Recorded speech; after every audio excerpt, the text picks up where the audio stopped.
ദൈവനാമം മഹത്വപ്പെടുമാറാകട്ടെ. പ്രിയപ്പെട്ടവരെ, നമ്മൾ വീണ്ടും ദൈവവചനത്തിന്റെ കാലികമായിരിക്കുന്ന ചില വസ്തുതകളെ സംബന്ധിച്ച് ചിന്തിക്കുവാൻ അടുത്തു വന്നിരിക്കുക. നാം ഈ കഴിഞ്ഞ ദിവസങ്ങളിൽ എല്ലാം ചിന്തിച്ചത് വിശുദ്ധ വേദപുസ്തകത്തിന്റെ നോട് അനുബന്ധമായി, അല്ലെങ്കിൽ ആ വേദപുസ്തകം നിർദ്ദേശിക്കുന്ന രീതിയിലുള്ള ആചാരങ്ങളും അനുഷ്ഠാനങ്ങളും ആണോ ഇന്ന് ക്രൈസ്തവരുടെ ഇടയിൽ നിലനിൽക്കുന്നത് എന്നുള്ളതായിരുന്നു നമ്മുടെ മുഖ്യ വിഷയം. നമുക്ക് കാണാൻ സാധിക്കും, ഒരിക്കലും ഇതുപോലെയുള്ള ഒരാചാരങ്ങളും വേദപുസ്തകം നമ്മുടെ മുമ്പിൽ വെളിപ്പെടുത്തുന്നില്ല. ഇതിനെക്കുറിച്ച് തീർച്ചയായും നാം പൂർണ്ണമായും ബോധവാന്മാരാകണം. കാരണം ഇത് നമ്മെ ശത്രുവിന്റെ കൂടാരത്തിൽ പാർപ്പിക്കുന്നതാണ്. ദൈവത്തിന്റെ കൂടാരത്തിൽ നിന്ന് നമ്മെ അകറ്റി ശത്രുവിന്റെ കൂടാരത്തിൽ, പിശാചിന്റെ കൂടാരത്തിൽ നമ്മെ പാർപ്പിക്കുന്ന ഒരനുഭവമാണ് ഈ എല്ലാ ആചാരങ്ങളും എന്ന് നമുക്ക് കാണാൻ സാധിക്കും. ഇവിടെ നമ്മുടെ ഉണ്ടായ ചോദ്യം ഞാൻ പറഞ്ഞു, ഈ അപ്പോക്രിഫ ഗ്രന്ഥങ്ങൾ അത് ആരാണ്, ഇത് വേദപുസ്തകത്തിന്റെ ഭാഗമാണോ അല്ലയോ എന്ന് തീരുമാനിക്കുന്നത് ആരാണ്? അല്ലെങ്കിൽ വേദപുസ്തകത്തിലെ ഈ 66 പുസ്തകങ്ങൾ അത് മാത്രമാണ് വേദപുസ്തകത്തിൽ വരുന്ന ദൈവാത്മനിശ്വസ്തമായ ഗ്രന്ഥങ്ങൾ എന്ന് തീരുമാനിക്കുന്നത് ആരാണ്? സഭയല്ലേ എന്നൊരു ചോദ്യം വരുന്നുണ്ട്. അതിനെക്കുറിച്ചാണ് ഞാൻ പറഞ്ഞത്. സഭയ്ക്ക് ഈ കാര്യം തീരുമാനിക്കുന്നതിൽ യാതൊരു അധികാരവും അവകാശവുമില്ല. പ്രിയമുള്ളവരെ, സഭ അംഗീകരിക്കുന്നത് ഒന്ന് യഹൂദന്മാരെ സംബന്ധിച്ചാണെങ്കിൽ അവർക്ക് നൽകപ്പെട്ട ആ പഴയ നിയമം, ആ പ്രമാണം, അത് അംഗീകരിക്കുവാൻ ഒരു സഭയും കൂടിയതിനു ശേഷമല്ല. ഇപ്പൊ അങ്ങനെയുള്ള ആ തീരുമാനങ്ങളൊക്കെ, ആലോചനകളൊക്കെ വൃഥാവാ. അവരെങ്ങനെയാണ് ഈ കാര്യങ്ങൾ അല്ലെങ്കിൽ ഈ പുസ്തകങ്ങൾ ദൈവാത്മനിശ്വസ്തമാണ് എന്ന് അവർ കണ്ടെത്തിയത്, തീരുമാനിച്ചത് എന്നുള്ളത് നമുക്ക് മനസ്സിലാക്കാൻ സാധിക്കും. ദൈവം പുതിയ നിയമത്തിൽ വരുമ്പോൾ നാം കാണുന്നു, പൗലോസ് പറയുക ദൈവത്തിന്റെ അരുളപ്പാടുകൾ അവരുടെ പക്കലാണ് ഫലമേൽപ്പിച്ചത്. അതെങ്ങനെയാണ് ഫലമേൽപ്പിച്ചത്? ആ ഫലമേൽപ്പിക്കപ്പെട്ട സ്വഭാവം, രീതി എങ്ങനെയായിരുന്നു?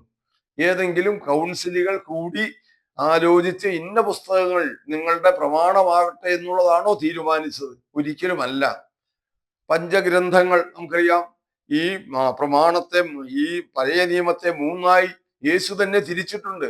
മോശയുടെ ന്യായപ്രമാണം, പ്രവാചകങ്ങൾ, സങ്കീർത്തനങ്ങൾ. അപ്പൊ മോശയുടെ ന്യായപ്രമാണങ്ങൾ അവ എങ്ങനെ എഴുതി, അതെങ്ങനെ ഇസ്രയേലിന്റെ പ്രമാണത്തിലെ അല്ലെങ്കിൽ ഇസ്രയേലിന്റെ പുസ്തകത്തിലെ ആദ്യ പുസ്തകങ്ങളായി വന്നു?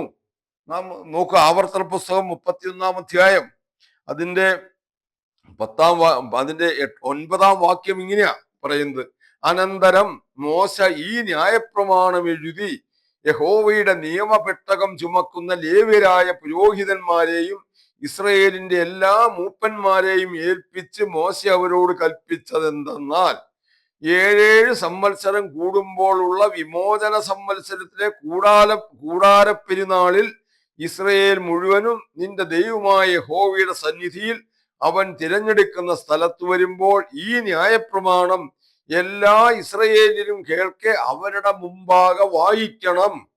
നോക്ക, ഈ പ്രമാണങ്ങൾ മോശ എഴുതി വെച്ചു. അപ്പൊ ഇപ്രകാരം മോശ എഴുതിയ പ്രമാണം ഇത് ദൈവാത്മവിശ്വസ്തം അല്ല എന്ന് ആർക്ക് പറയാൻ സാധിക്കും? ആർക്കെങ്കിലും സാധിക്കുമോ? അപ്പൊ അങ്ങനെ ഇസ്രയേൽ അതിനെ അംഗീകരിച്ചത് എന്തുകൊണ്ടാണ്? ഇസ്രയേൽ അതിനെ അംഗീകരിച്ചത് ഇത് മോശ, അവരെ വഴി നടത്തിയ മോശ, ദൈവത്തിന്റെ അരുളപ്പാടുകൾ ദൈവത്തിൽ നിന്നും സ്വീകരിച്ച് ആ ഇസ്രയേലിനെ വഴി നടത്തിയ മോശ എഴുതി വെച്ച പ്രമാണങ്ങൾ അത് അവർക്കുള്ള പ്രമാണമാണ് എന്നുള്ള കാര്യത്തിൽ വേറെ ഏത് കമ്മിറ്റിയാണ് തീരുമാനിക്കേണ്ടത്? ഇസ്രയേൽ ദൈനംദിന ജീവിതത്തിൽ അനുഭവിച്ചതാണ്.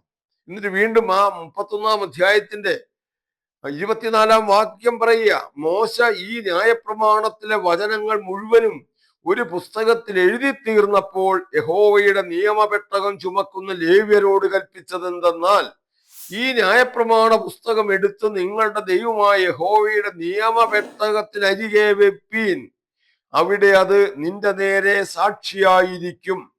അപ്പൊ ഇത് വരും തലമുറകൾക്ക് പ്രയോജനപ്പെടുവാൻ വേണ്ടി എവിടെ സൂക്ഷിക്കണം? ഏറ്റവും സുരക്ഷിതമായ ഒരു സ്ഥാനം, അതാണ് നിയമപെട്ടകത്തിന്റെ അരികെ സൂക്ഷിക്കുക എന്ന് പറഞ്ഞത്. നോക്കുക, ഇനി അതിന്റെ 17-ാം അധ്യായത്തിന്റെ 18-ാം വാക്യത്തിലേക്ക് നാം വരുമ്പോൾ, എന്നാൽ ഒരു പ്രവാചകൻ ഞാൻ അവനോട് കൽപ്പിക്കാത്ത വചനം എന്റെ നാമത്തിൽ അഹങ്കാരത്തോടെ പ്രസ്താവിക്കുകയോ അന്യ ദൈവങ്ങളുടെ നാമത്തിൽ സംസാരിക്കുകയോ ചെയ്താൽ ആ പ്രവാചകൻ മരണശിക്ഷ അനുഭവിക്കണം. അപ്പം മോശ എഴുതിയ പുസ്തകത്തിൽ അധികമായി കൂട്ടിച്ചേർക്കുവാൻ ഒരുവനും അവകാശമില്ല. ഇതാണ് നമുക്ക് കാണാൻ സാധിക്കുന്നത്. ആ പുസ്തകം മോശ എഴുതിയ പുസ്തകമാണെങ്കിൽ അതിൽ കൂട്ടിച്ചേർക്കാൻ മറ്റ് ഒരു വ്യക്തികൾക്കും അവകാശമില്ല. അത് 18-ന്റെ 20-ാം വാക്യത്തിലാണത്. ഇനി 17-ന്റെ 18-ാം വാക്യത്തിൽ പറയുക, അവൻ തന്റെ രാജാസനത്തിൽ ഇരിക്കുമ്പോൾ ലേവ്യരായ പുരോഹിതന്മാരുടെ പക്കൽ നിന്ന് ഈ ന്യായപ്രമാണം വാങ്ങി അതിന്റെ ഒരു പകർപ്പ് ഒരു പുസ്തകത്തിൽ എഴുതിയെടുക്കണം. അപ്പൊ എന്തുമാത്രം സൂക്ഷ്മതയോടെ മോശയുടെ ഈ പ്രമാണങ്ങൾ കാത്തു സൂക്ഷിക്കണം എന്നുള്ളതാണ് നമുക്ക് കാണാൻ സാധിക്കുന്നത്. ഇനി നമുക്ക് യോശുവയുടെ പുസ്തകത്തിലേക്ക് പോയാൽ നമുക്ക് കാണാൻ സാധിക്കും, യോശുവ ഇതിന് പിന്നാലെ വന്ന യോശുവ എന്താണ് ചെയ്തത്? യോശുവയുടെ പുസ്തകം 24-ാം അധ്യായം അതിന്റെ 26-ാം വാക്യം പറയുക ഇങ്ങനെ, പിന്നെ യോശുവ ഈ വചനങ്ങൾ ദൈവത്തിന്റെ ന്യായപ്രമാണ പുസ്തകത്തിൽ എഴുതി. നോക്കാം, അപ്പൊ മോശ ന്യായപ്രമാണം എഴുതി അവിടെ വെച്ചു.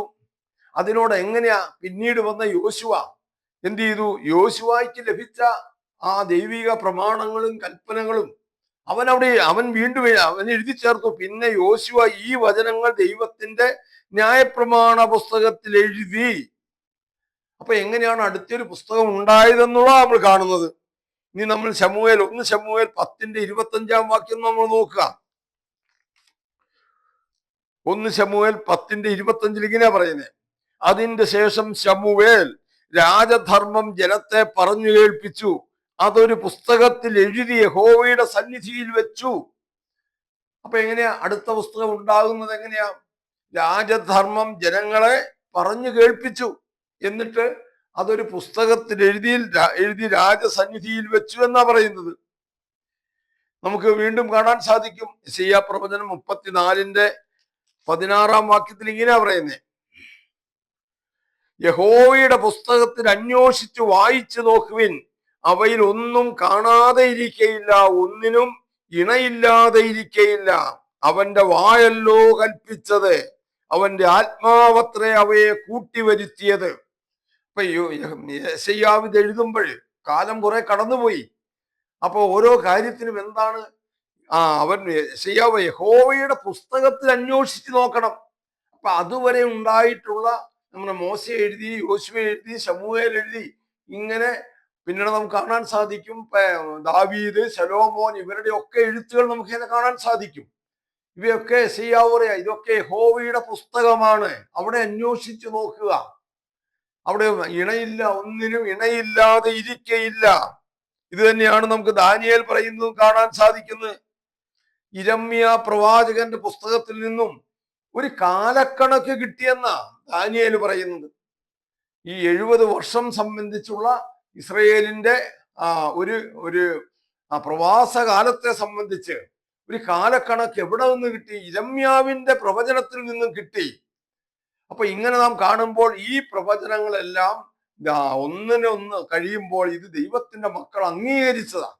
അങ്ങനെയാണ് ഇവ എഴുതപ്പെട്ട് ഇസ്രയേലിന് ലഭിക്കുന്നത്. ഇതാണ് ഞാൻ പറഞ്ഞ, ഇത് പ്രത്യേകിച്ച് ഒരു കമ്മിറ്റിയുടെയും കൂടിയാലോചനയിൽ നടന്ന് തീരുമാനമെടുത്ത ഒന്നല്ല.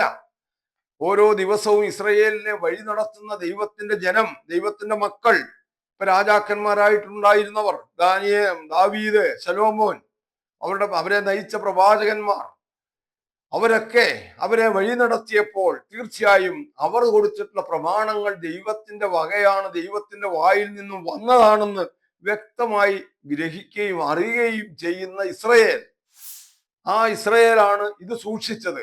ഇത് സൂക്ഷിക്കാനാണ് ദൈവം അവരെ തിരഞ്ഞെടുത്തത്. അതാണ് നാം മനസ്സിലാക്കേണ്ടത്. ഇപ്രകാരമാണ് ഓരോ വേദപുസ്തകത്തിലെ ഓരോ ഗ്രന്ഥങ്ങളും ഒന്നിനോടൊന്ന് കൂട്ടിച്ചേർക്കപ്പെട്ടത്. അപ്പൊ ആ കൂട്ടിച്ചേർത്തതിൽ ഒന്നും എന്തില്ല? ഈ കാണുന്ന ഈ അപ്പോക്രിഫ ഗ്രന്ഥങ്ങളില്ല. അത് നാം മനസ്സിലാക്കുക. ഇനി നാം ചില ചരിത്രകാരന്മാരുടെ അഭിപ്രായങ്ങളിലേക്ക് നാം നോക്കുക. യോസീഫസ് എന്ന് പറയുന്ന ഒരു വളരെ ലോകപ്രശസ്തനായിരിക്കുന്ന ഒരു യഹൂദ ചരിത്രകാരൻ ഉണ്ടായിരുന്നു. യോസീഫസ് എന്ന അദ്ദേഹത്തിന്റെ പേര്. അദ്ദേഹത്തിന്റെ കാലഘട്ടം AD 37 ജനിച്ചു. ഏതാണ്ട് AD അവസാനത്തിൽ നൂറോട് അടുത്ത അദ്ദേഹം മരിക്കുകയാണ്.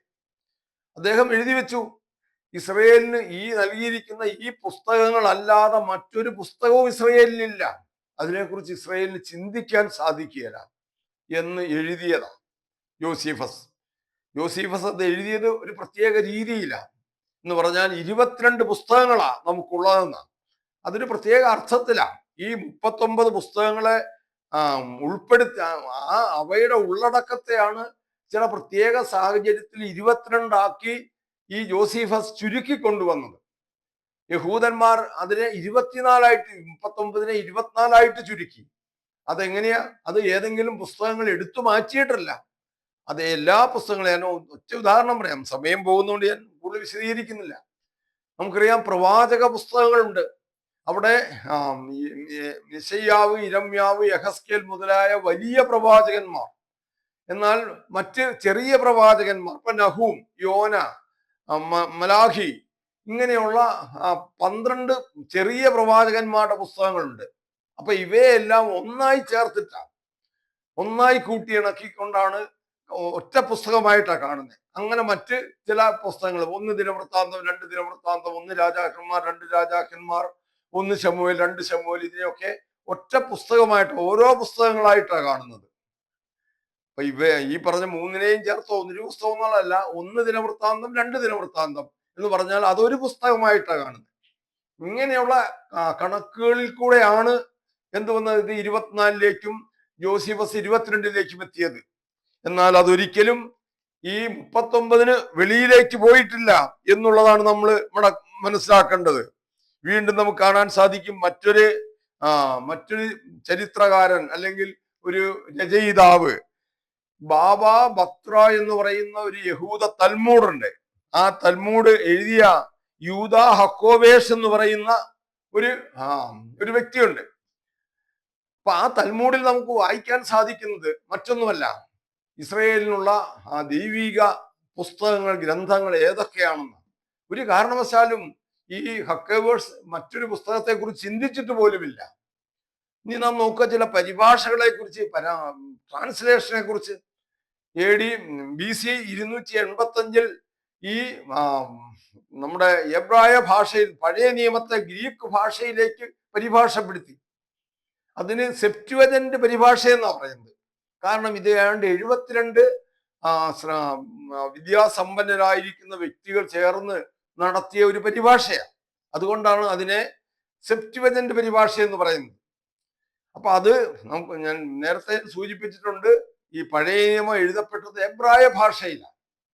അതിന് വരുന്ന ഒരു വ്യത്യാസം എന്ന് പറയുന്നത്, അതിനകത്ത് 3 ഇടങ്ങളിൽ മാത്രം കൽദയ ഭാഷ അഥവാ ഇവരുടെ ബാബിലോന്യ ഭാഷയിൽ എഴുതപ്പെട്ടത്. ആ 3 സ്ഥലങ്ങൾ എന്ന് പറയുന്നത്, ഒന്ന് ദാനിയേൽ പ്രവചനം 2-ാം അധ്യായത്തിന്റെ 4 മുതൽ 7-ാം അധ്യായത്തിന്റെ 28-ാം വാക്യം വരെയാണ്. അരാമ്യ ഭാഷ അല്ലെങ്കിൽ കൽദയ ഭാഷ എന്ന് നമുക്ക് പറയാം. ആ ഭാഷയിൽ എഴുതപ്പെട്ടത് ദാനിയേൽ പ്രവചനം 2-ാം അധ്യായത്തിന്റെ 4-ാം വാക്യം മുതൽ 7-ാം അധ്യായത്തിന്റെ 28-ാം വാക്യം വരെയാണ്. മറ്റൊരു ഭാഗം ഇരമ്യാ പ്രവചനം 10-ാം അധ്യായത്തിന്റെ 11-ാം വാക്യമാണ്. മറ്റൊരു ഭാഗം എസ്രായുടെ പുസ്തകം 4-ാം അധ്യായം 8 മുതൽ 6-ാം അധ്യായത്തിന്റെ 18-ാം വാക്യം വരെയാണ്.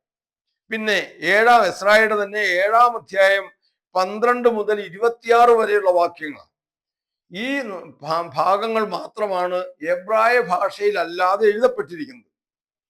അപ്പൊ അതുകൊണ്ട് ഇവിടെ സെപ്റ്റുവജന്റ് പരിഭാഷ എന്ന് പറയുന്നത് ഈ എബ്രായ ഭാഷയിൽ നിന്നും ഗ്രീക്ക് ഭാഷയിലേക്ക് പഴയ നിയമത്തെ പരിഭാഷപ്പെടുത്തിയതാണ്. യേശുവിന്റെ കാലത്തൊക്കെ അവർ ഉപയോഗിച്ചിരുന്ന പഴയ നിയമം ഈ പരിഭാഷയാണ് ഉപയോഗിച്ചിരുന്നത്. അവിടെ നാം എന്ത് കാണുന്നു?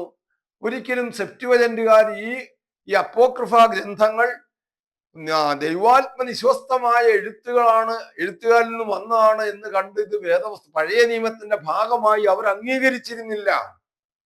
അങ്ങനെ ഒന്നായിരുന്നുവെങ്കിൽ എന്തുകൊണ്ട് യേശു ഈ ഈ പറഞ്ഞ സെപ്റ്റുവജന്റ് പരിഭാഷയിൽ ആ പരിഭാഷ വായിക്കുകയും പഠിപ്പിക്കുകയും ചെയ്യുമ്പോൾ എന്തുകൊണ്ട് യേശു ചോദിച്ചില്ല, ഈ നിങ്ങൾ എന്താണ് ഈ അപ്പോക്രിഫ ഗ്രന്ഥങ്ങൾ നിങ്ങൾ ഉപയോഗിക്കാത്തത് എന്ന് യേശു ഒരിടത്തും ചോദിച്ചിട്ടില്ല. ഈ സെപ്റ്റുവജന്റ് പരിഭാഷക്കാർ ഇതിനെ പൂർണ്ണമായും ദൈവാത്മ നിശ്വസ്തമായ ഒരു ഗ്രന്ഥമാണെന്ന് അംഗീകരിക്കാതെ അതിനെ വെറും ധാർമ്മിക മൂല്യങ്ങൾ മാത്രമുള്ള ഒരു ഗ്രന്ഥമായി കണ്ട് അതിനെ ഒരു ഭാഗത്ത് മാറ്റി വെച്ചിരിക്കുകയാണ്. അതുപോലെ തന്നെ നമുക്ക് കാണാൻ സാധിക്കും, ഈ 2-ാം നൂറ്റാണ്ടിലൊക്കെ ഉണ്ടായ സഭാപിതാക്കന്മാരുണ്ട്. ആരൊക്കെയായിരുന്നു? അത്തനേഷ്യസ്, അഗസ്റ്റിൻ, ജെറോം മുതലായ ആ പിതാക്കന്മാര്. അവരാരും ഈ അപ്പോക്രിഫ ഗ്രന്ഥങ്ങൾക്ക് യാതൊരു അംഗീകാരവും കൊടുത്തിട്ടില്ല. എന്ന് മാത്രമല്ല, നാം നോക്കുക, ജെറോം പരിഭാഷപ്പെടുത്തിയ ഒരു പരിഭാഷയുണ്ടില്ല ലത്തീനിലേക്ക്. അതിന് വൾഗേറ്റ് എന്നാ പറയുന്നത്. അപ്പൊ ഈ പറയുന്ന പുസ്തകത്തെ അല്ലെങ്കിൽ എബ്രായ ഭാഷയിൽ നിന്ന് ലത്തീൻ ഭാഷയിലേക്ക് പരിഭാഷപ്പെടുത്തിയപ്പോൾ നമുക്ക് കാണാൻ സാധിക്കുന്ന അവിടെയും എന്തില്ല, ഈ പറയുന്ന അപ്പോക്രിഫ ഗ്രന്ഥങ്ങൾ ചേർത്തിട്ടില്ല. അത് അന്നത്തെ പോപ്പായിരുന്ന ഡമാസ്കസ് എന്ന് പറയുന്ന പോപ്പിന്റെ ഒരു നിർദ്ദേശപ്രകാരമാണ് അതിന്റെ ഒരു ഭാഗത്ത് ഇങ്ങനെ കൂട്ടിച്ചേർത്തു. പക്ഷെ അത് ഒരിക്കലും ജെറോം അംഗീകരിച്ചുകൊണ്ടല്ല. ഇതാണ് നമുക്കിതിന്റെ കുറെ ബാക്ക്ഗ്രൗണ്ടുകൾ കാണാൻ സാധിക്കുന്നത്, പ്രിയമുള്ളവരെ. അതുകൊണ്ട് ഒരിക്കലും ഏതെങ്കിലും ഒരു സഭ അല്ല, ഒരു സുന്നഹദോസ് അല്ല, സഭയല്ല വേദപുസ്തകത്തിന്റെ പുസ്തകങ്ങൾ ഏതാണെന്ന് തീരുമാനിക്കേണ്ടത്. ക്രൈസ്തവ സഭ എന്തുകൊണ്ട് ഈ പഴയ നിയമ ഗ്രന്ഥങ്ങൾ അത് ദൈവാത്മ നിശ്വസ്തമാണ് എന്ന് വിശ്വസിച്ചു? അത് യഹൂദൻ, അത് അവരുടെ അംഗീകാരമുള്ളത് കൊണ്ടാണ്. യഹൂദൻ അതിനെ അംഗീകരിച്ചത് കൊണ്ടാണ്. യഹൂദൻ അതിനെ അംഗീകരിക്കാനുള്ള കാരണം, യഹൂദനെ വഴി നടത്തിയ, ഇസ്രയേലിനെ വഴി നടത്തിയ ദൈവത്തിന്റെ മക്കളാണ് ഇത് എഴുതിയതെന്ന് അവര് ദൃക്സാക്ഷികളാണ്. അവർ നേരിട്ട് അനുഭവിച്ചറിഞ്ഞതാണത്. അതിനെ തടസ്സപ്പെടുത്താൻ ആർക്കും സാധിക്കില്ല. അവർ നൽകിയ അംഗീകാരത്തെ ചോദ്യം ചെയ്യാൻ നൂറ്റാണ്ടുകൾക്ക് ശേഷം ഇവിടെയുള്ള ഒരു മതപണ്ഡിതനും അതിനുള്ള അവകാശമില്ല. അവരുടെ ജീവിതത്തിൽ അവർ തൊട്ടറിഞ്ഞ് രുചിച്ച, കണ്ടറിഞ്ഞ അനുഭവങ്ങളിൽ കൂടെ കടന്നുപോയവർ, അവരെ വഴി നടത്തി കൊണ്ടുപോയ ദൈവത്തിന്റെ മക്കൾ, അവർ ന്യായാധിപന്മാരുണ്ട്, അവർ പ്രവാചകന്മാരുണ്ട്, ഇങ്ങനെയുള്ള അവർ രാജാക്കന്മാരുണ്ട്. ഇങ്ങനെയുള്ളവർ അവരെ വഴി നടത്തി അവരെഴുതി വെച്ച കാര്യങ്ങൾ അത് അംഗീകരിക്കാൻ ഇസ്രയേൽ ബാധ്യസ്ഥരായിരുന്നു. അപ്പൊ അതുകൊണ്ട് അവർ അംഗീകരിച്ച പുസ്തകങ്ങളെ അംഗീകരിക്കുക എന്നുള്ളത് ക്രൈസ്തവ സഭയുടെ ഏറ്റവും വലിയ ഉത്തരവാദിത്വമാണ്. അപ്പൊ പിന്നീട് നാം കടന്നു വരുന്നത് പുതിയ നിയമത്തിലേക്ക് വരുമ്പോൾ ഈ പറഞ്ഞ 27 പുസ്തകങ്ങൾ ഇത് എഴുതിയത് ആരാ? നമ്മൾ എബ്രായ ലേഖനം വായിക്കുമ്പോൾ ഞാൻ കഴിഞ്ഞ ദിവസം പറഞ്ഞിരുന്നു, എന്താ അവിടെ പറയുന്നത്? ദൈവം പണ്ട് ഭാഗമായും വിവിധങ്ങളായും പ്രവാചകന്മാർ മുഖാന്തരം അരുളി ചെയ്തു. എന്നാൽ ഈ അന്ത്യകാലത്ത് പുത്രൻ മുഖാന്തരം നമ്മളോട് അരുളി ചെയ്തിരിക്കുന്നു. അപ്പൊ കർത്താവായ യേശു ക്രിസ്തു അവനാണ് പുതിയ നിയമത്തിന്റെയും പഴയ നിയമത്തിന്റെയും കർത്താവ്, അവൻ തന്നെയാണ്. അപ്പൊ ഈ പുതിയ നിയമം അവൻ തന്റെ ശിഷ്യന്മാർ വഴിക്ക് അവൻ എഴുതി, അവര് വഴിക്കാണ് ഈ ദൂതുകൾ നൽകുന്നത്. നമുക്കറിയാം, അങ്ങനെ ക്രിസ്തുവിന്റെ അപ്പോസ്തലന്മാരല്ലാതെ ഈ പുസ്തകം എഴുതിയിരിക്കുന്ന ചുരുക്കം ചിലരാണ്. പക്ഷെ അവര് അപ്പോസ്തലന്മാരുടെ ഏറ്റവും അടുത്ത സന്തത സഹചാരികളായിരുന്നു. ലൂക്കോസ് അങ്ങനത്തെ വ്യക്തിയാണ്. പൗലോസിന്റെ സന്തത സഹചാരിയായിരുന്നു. ലൂക്കോസിന്റെ സുവിശേഷവും അപ്പോസ്തല പ്രവൃത്തികളും എഴുതുന്ന ലൂക്കോസാ. ആ ലൂക്കോസിന്റെ അതിനുള്ള അർഹതയെ നമുക്ക് ചോദ്യം ചെയ്യാൻ സാധിക്കില്ല. അപ്പൊ അങ്ങനെ നാം കാണുമ്പോൾ നാം നോക്കുക, ഈ ലൂക്കോസ് എഴുതിയ അപ്പോസ്തല പ്രവൃത്തികൾ എന്നുള്ള പുസ്തകം ഇല്ലെങ്കിൽ ഒരു കണക്റ്റിംഗ് ബ്രിഡ്ജാണ്. ഈ സുവിശേഷത്തെയും ബാക്കിയുള്ള ഭാഗങ്ങളെയും തമ്മിൽ കണക്ട് ചെയ്യുന്ന ഒരു കണക്റ്റിംഗ് ബ്രിഡ്ജാണ് ഈ അപ്പോസ്തല പ്രവൃത്തികൾ എന്ന് പറയുന്ന പുസ്തകം. ആ പുസ്തകം ഇല്ലായിരുന്നുവെങ്കിൽ നമുക്ക് സുവിശേഷം കഴിഞ്ഞ് അപ്പുറത്തേക്ക് പോകാൻ വലിയ ബുദ്ധിമുട്ടുണ്ടാകുമായിരുന്നു. അപ്പൊ ഇവരെഴുതിയ പുസ്തകങ്ങൾ, ആ എഴുത്തുകൾ ഇവര് നേരിട്ടറിഞ്ഞതാ. നാം മനസ്സിലാക്കുക, ക്രിസ്തുവിൽ നിന്നും നേരിട്ട് അറിഞ്ഞിട്ടുള്ളവരാ. പൗലോസ് കുറെ കാലങ്ങൾക്ക് ശേഷമാണ് വിശ്വാസത്തിലേക്ക് കടന്നു വന്നതെങ്കിലും പൗലോസ് പറയുന്നത്, ഞാൻ കർത്താവിങ്കൽ നിന്ന് പ്രാപിച്ചു എന്നാ പറയുന്നത്. നിങ്ങൾക്ക് ഏൽപ്പിക്കുകയും ചെയ്യുന്നത് എന്തെന്നാൽ, ഈ പൗലോസ് തന്നെ പറയുന്നുണ്ട്, ഞാൻ മനുഷ്യരിൽ നിന്ന് പ്രാപിച്ചിട്ടില്ല, മനുഷ്യരോട് ഞാൻ ഉപദേശം ചോദിച്ചിട്ടില്ല, അപ്പോസ്തലന്മാരുടെ അടുക്കൽ ഞാൻ പോയിട്ടില്ല. ഇതൊക്കെയാണ് പറയുന്നത്. അല്ലാതെ ദൈവാത്മ നിയോഗത്താലാണ് ഞാൻ ഇത് എഴുതുന്നത്. അപ്പൊ അന്നുള്ള ജനങ്ങൾ, ഞാൻ പറയുന്നത് അന്നുള്ള വ്യക്തികൾ, അവർ ഈ പറഞ്ഞ സുവിശേഷങ്ങൾ എഴുതിയതും മറ്റു ലേഖനങ്ങൾ എഴുതിയതും അത് അവരുടെ ജീവിതകാലത്തെ അനുഭവങ്ങളാണ്. അങ്ങനെ എഴുതിയ ഒരു പുസ്തകം ഈ കാര്യങ്ങൾ നടന്നിട്ടില്ല. യേശു ലാസറെ ഉയർപ്പിച്ചു, ഇത് കണ്ട് അനുഭവിച്ചവരാ അപ്പൊ ഇത് എഴുതിയത് കുറെ കാലം കഴിഞ്ഞപ്പോൾ, ഇത് എഴുതി വെച്ചപ്പോൾ അങ്ങനെ സംഭവിച്ചിട്ടില്ല എന്ന് അതിന് ദൃക്സാക്ഷികളായിരുന്നവർക്ക് പറയാൻ സാധിക്കുകയില്ല. നമുക്ക് ഇന്ന് ഇവിടെ നിന്നുകൊണ്ട് പറയാം, എത്ര 2000 വർഷങ്ങൾക്ക് ശേഷം നമ്മൾ പറയുക.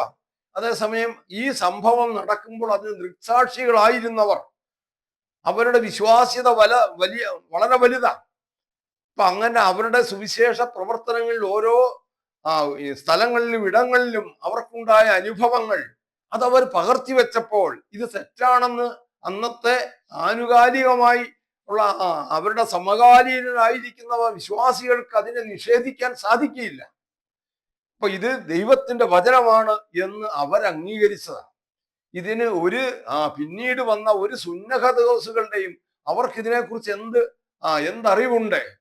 നൂറ്റാണ്ടുകൾക്ക് മുമ്പ് നടന്ന വസ്തുതകൾ അത് എഴുതി വെച്ചവർ അത് തെറ്റാണെന്ന് പറയാൻ പിന്നീട് വന്നിട്ടുള്ളവർക്ക് എന്ത് അവകാശവും എന്ത് അധികാരവും ആണുള്ളത്? പ്രിയമുള്ളവരെ, ഞാൻ ഈ വെളിപാട് പുസ്തകത്തിലേക്ക് എന്റെ ചെറിയ സമയം കടന്നു പോകുന്നുണ്ട്. ഞാൻ പറയാം, ആദിമ സഭയുടെ അനുഭവങ്ങൾ എന്തായിരുന്നു എന്ന് ഏതാനും മിനിറ്റുകൾ നിങ്ങളുടെ മുമ്പിൽ അവതരിപ്പിച്ചുകൊണ്ട് ഞാൻ ഈ വിഷയത്തിൽ നിന്നും പിന്മാറാം. നാളെ മറ്റൊരു വിഷയം നമുക്ക് ചിന്തിക്കാം. നമുക്ക് വെളിപാട് പുസ്തകം അവിടെ 2-ാം അധ്യായത്തിൽ ഇങ്ങനെ പറയാം, എഫേസോസിലെ സഭയുടെ ദൂതൻ എഴുതുക. വളരെ നമുക്ക് ആദ്യം മുതലേ പഠിക്കുന്നത്, അത് നിൽക്കട്ടെ. അപ്പൊ 7 സഭകൾ, എഫേസോസ് തുടങ്ങി ലവദോക്യ വരെയുള്ള 7 സഭകളെ സംബന്ധിച്ചാണ്. എഫേസോസിലെ സഭയുടെ ദൂതൻ എഴുതുക എന്ന് പറഞ്ഞിട്ട് ഞാൻ മുഴുവൻ വായിക്കാൻ നിൽക്കുന്നില്ല. ഞാൻ നിന്റെ പ്രവൃത്തിയും പ്രയത്നവും സഹിഷ്ണുതയും കൊള്ളരുതാത്തവരെ നിനക്ക് സഹിച്ചുകൂടാത്തതും അപ്പോസ്തോലന്മാരല്ലാതിരിക്കെ തങ്ങൾ അപ്പോസ്തോലന്മാരെന്ന് പറയുന്നവരെ നീ പരീക്ഷിച്ച് കള്ളന്മാരെന്ന് കണ്ടതും നിനക്ക് സഹിഷ്ണുതയുള്ളതും എന്റെ നാമനിമിത്തം നീ സഹിച്ചതും തളർന്നു പോകാത്തതും ഞാൻ അറിയുന്നു. നോക്കുക, അപ്പൊ അന്ന് എങ്ങനെയായിരുന്നു ഈ 1-ാം നൂറ്റാണ്ടിലെ അനുഭവമാണ് എഫേസോസ് സഭ ഇവിടെ കൂടെ വിശദീകരിക്കുന്നത്. എഫേസോസ് എന്നുള്ള ആ പദത്തിന്റെ അർത്ഥം അത് ഡിസൈറബിൾ എന്ന, ആഗ്രഹിക്കത്തക്കത്. നോക്കുക, അന്നത്തെ കാലത്ത് ഇത്രയേറെ ജാതീയ ആചാരങ്ങളിലും വിശ്വാസങ്ങളിലും കഴിഞ്ഞൊരു ജനത്തിന്റെ ഇടയിൽ ക്രിസ്തുവിൽ കൂടെയുള്ള ആ രക്ഷ കേൾക്കുമ്പോൾ, അവൻ നമുക്ക് നൽകുന്ന ജീവന്റെ പ്രമാണം എന്താണെന്ന് അറിയുമ്പോൾ തീർച്ചയായും അത് അങ്ങേയറ്റം ആഗ്രഹിക്കത്തക്കതാ, ഡിസൈറബിളാ. വളരെ കൃത്യമായ ഒരു പദപ്രയോഗം എഫേസോസ് എന്ന സഭയ്ക്ക് എഴുതിയത് ഈ അർത്ഥത്തിലും കൂടെ. അതിനെക്കുറിച്ച് വളരെ ചിന്തിക്കാണ്ട് ഞാൻ കടന്നു പോവുക. പക്ഷെ എന്താ ആ സഭ ചെയ്തത്?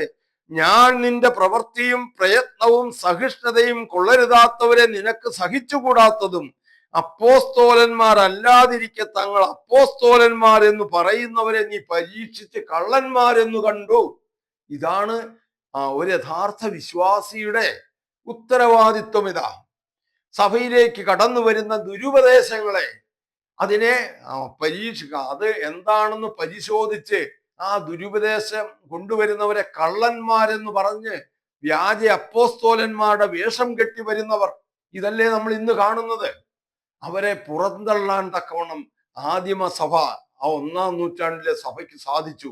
അത് വലിയൊരു ക്രെഡിറ്റ് ആയിട്ടാ ദൈവാത്മാവ് യോഹന്നാനിൽ കൂടെ വെളിപ്പെടുത്തുന്നത്. എന്നിട്ട്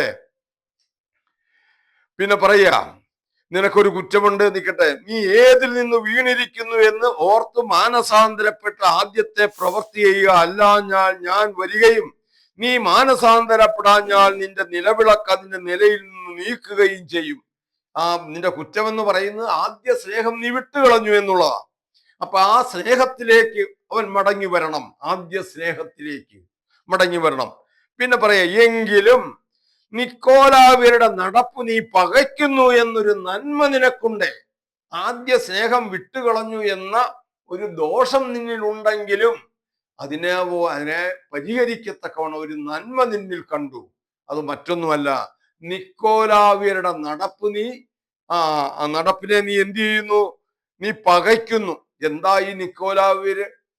അവരെന്ന് പറയുന്നത് എഫേസോസ് പ്രദേശത്തുള്ള ജാതീയ ചിന്താഗതിക്കാർ, ജാതീയമായിരിക്കുന്ന ആചാരങ്ങൾ ഈ സത്യസഭയിലേക്ക്, വിശ്വാസികളിലേക്ക് കൊണ്ടുവരുവാൻ ശ്രമിച്ചിട്ടുള്ളവരാ. അതിനെ നിഷ്കരണം പുറംകാലിന് തള്ളിക്കളഞ്ഞവരായത്. അതാണ് ദൈവത്തിന്റെ സന്നിധിയിൽ ഏറ്റവും വിലയേറിയ അവരുടെ പ്രവൃത്തി എന്ന് പറയുന്നത്. നിക്കോലാവ്യർ എന്നുള്ളതിന് ബാലാം എന്നൊരു പദം, എബ്രായ പദം കൂടെ ഉപയോഗിക്കാവുന്നതാണ്. ആ പദമാണ് അതിൽ കാണുന്നത്. നമുക്ക് അടുത്തതിൽ അത് കാണാൻ സാധിക്കും. അപ്പൊ അവരുടെ പ്രവൃത്തി സത്യവചനത്തിനെതിരായി ദൈവത്തിന്റെ മക്കളെ വഴിതെറ്റിക്കുന്നവരാ നിക്കോലാവ്യർ. ഇന്നത്തെ നമ്മുടെ ക്രൈസ്തവ സഭയുടെ അനുഭവമാണ്. ഇതൊരു പ്രവചനമാണ്. ഇത് ആദിമ സഭ അത് ചെയ്തുവെങ്കിൽ ഇന്നത്തെ സഭ അതിനെ പ്രോത്സാഹിപ്പിക്കുക. സഭയുടെ മക്കൾ എന്ന് പറയുന്ന അവർ ഇതിനെക്കുറിച്ച് ചിന്തിക്കേണ്ടതാണ് പ്രിയമുള്ളവരെ. വീണ്ടും അടുത്ത സഭയിലേക്ക് വരിക, സ്മുർന്നയിലെ സഭ. അത് രണ്ടാമത്തെ ഘട്ടമാണ്. ഇത് 7 ഘട്ടങ്ങളാ. ക്രൈസ്തവ സഭയുടെ 7 ഘട്ടങ്ങളായി 7 സഭകൾ എന്ന് പറയുന്നത്. രണ്ടാമത്തെ സഭ സ്മുർന്നയിലെ സഭയുടെ ദൂതൻ എഴുതുക, മരിച്ചവനായിരുന്നു വീണ്ടും ജീവിക്കുകയും ചെയ്ത ആദ്യനും അന്ത്യനുമായവൻ അരുളി ചെയ്യുന്നത്, ഞാൻ നിന്റെ കഷ്ടതയും ദാരിദ്ര്യവും നീ ധനവാനാകുന്നതാനും തങ്ങൾ യഹൂദർ എന്ന് പറയുന്നുവെങ്കിലും യഹൂദരല്ല, സാത്താന്റെ പള്ളിക്കാരായവരുടെ ദൂഷണവും അറിയുന്നു. നോക്കുക, 2-ാം നൂറ്റാണ്ടൊക്കെ ആയപ്പോഴത്തേക്ക് സഭയിൽ കടന്നു വന്ന സാത്താന്റെ പള്ളിക്കാരായവരുടെ ദൂഷണം, യഹൂദരല്ല അവരെ, നിന്റെ കഷ്ടത, നിന്റെ ദാരിദ്ര്യം, ഇതൊക്കെ ഞാൻ അറിയുന്നു. അവരുടെ പീഡനങ്ങൾ വളരെ വലുതായിരുന്നു. അവരേറ്റ പീഡനങ്ങൾ നമുക്കറിയാം. നീറോയും ഡയക്ലീഷ്യൻ മുതലായ റോമൻ ചക്രവർത്തിമാരുടെ കീഴിൽ പീഡനങ്ങൾ അനുഭവിച്ചവരാ. പക്ഷെ നീ അപ്പൊ ദരിദ്രനാ, പക്ഷെ നീ ധനവാനാ. ഏതു കാര്യത്തിൽ? നീ ക്രിസ്തുവിനെ രക്ഷിതാവായി സ്വീകരിക്കൂ, അതിന്റെ പേരിൽ നീ ധനവാനാ. ഈ ലോകപ്രകാരം നിനക്ക് എന്തെല്ലാം നഷ്ടങ്ങൾ ഉണ്ടായാലും നിന്റെ നിത്യജീവന്റെ അവകാശത്തിൽ നിന്നും നിന്നെ പുറകോട്ട് കൊണ്ടുപോകുവാൻ, നിന്നെ പിന്തള്ളാൻ ഈ ലോകത്തിലെ ഒരു ശക്തിക്കും സാധിക്കയില്ല. നമ്മുടെ ഏറ്റവും വലിയ ധനം ആ നിത്യജീവന് വേണ്ടി കരുതുന്നതാണ് പ്രിയമുള്ളവരെ.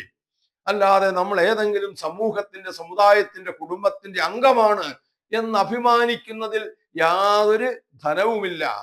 അതൊരു ധനമല്ല, അതൊരു ദുരഭിമാനമാണ്. എന്നിട്ട് നിങ്ങളെ പരീക്ഷിക്കേണ്ടതിന് പിശാച് നിങ്ങളിൽ ചിലരെ തടവിലാക്കുവാൻ പോകുന്നു. 10 ദിവസം നിങ്ങൾക്ക് ഉപദ്രവമുണ്ടാകും. മരണപര്യന്തം വിശ്വസ്തനായിരിക്കാം, എന്നാൽ ഞാൻ ജീവകിരീടം നിനക്ക് തരും. അപ്പൊ 10 ദിവസം, ഇത് കേവലം എന്താണ്? അത് 10 വർഷക്കാലം ക്രൈസ്തവ സഭ അനുഭവിച്ച AD 303 മുതൽ 313 വരെ ഡയക്ലീഷ്യന്റെ കീഴിൽ ആ സഭ അനുഭവിച്ച പീഡനങ്ങളുടെ ചിത്രം നമുക്ക് കാണാൻ സാധിക്കില്ല, പറഞ്ഞറിയിക്കാൻ പറ്റൂല. അത്രയോരെ ഉപദ്രവങ്ങളും പീഡനങ്ങളും ഈ ക്രൈസ്തവ സഭ അനുഭവിക്കേണ്ടി വന്നു. എന്നിട്ടും എന്തുണ്ടായി? പറയാം, മരണപര്യന്തം വിശ്വസ്തനായിരിക്ക, എന്നാൽ ജീവകിരീടം ഞാൻ നിങ്ങൾക്ക് തരും. ഇപ്രകാരം സത്യത്തിനു വേണ്ടി ജീവിച്ച, ഉപദ്രവങ്ങൾ സഹിച്ച് ജീവിച്ച ഒരു സഭയാ. വീണ്ടും അടുത്ത ഘട്ടത്തിലേക്ക് വരിക, പെർഗമോസിലെ സഭയുടെ ദൂതൻ എഴുതുക.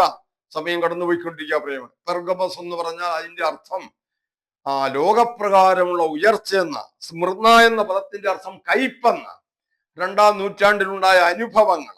ഇവിടെ ലോകപ്രകാരമുള്ള ഉയർച്ച, അതാണ് ഞാൻ പറഞ്ഞത്. ഇതിനു മുമ്പ് പറഞ്ഞു, ഇതൊരു പ്രവചന നിവർത്തിയ ക്രൈസ്തവ സഭയുടെ തകർച്ച ആരംഭിക്കുന്ന കാലഘട്ടമാണ്. കുസ്തന്തീനോസ് അല്ലെങ്കിൽ കോൺസ്റ്റന്റൈൻ ക്രിസ്തുമതം സ്വീകരിച്ചതിനോടുകൂടി ലോകപ്രകാരമുള്ള ഉയർച്ചയിലേക്ക് ക്രൈസ്തവ സഭ എടുക്കപ്പെട്ടു. ഈ അനുഭവങ്ങൾ, അവിടുന്ന് എല്ലാവിധ ദുരാചാരങ്ങളും ക്രൈസ്തവ സഭയിലേക്ക് കുടിയേറി.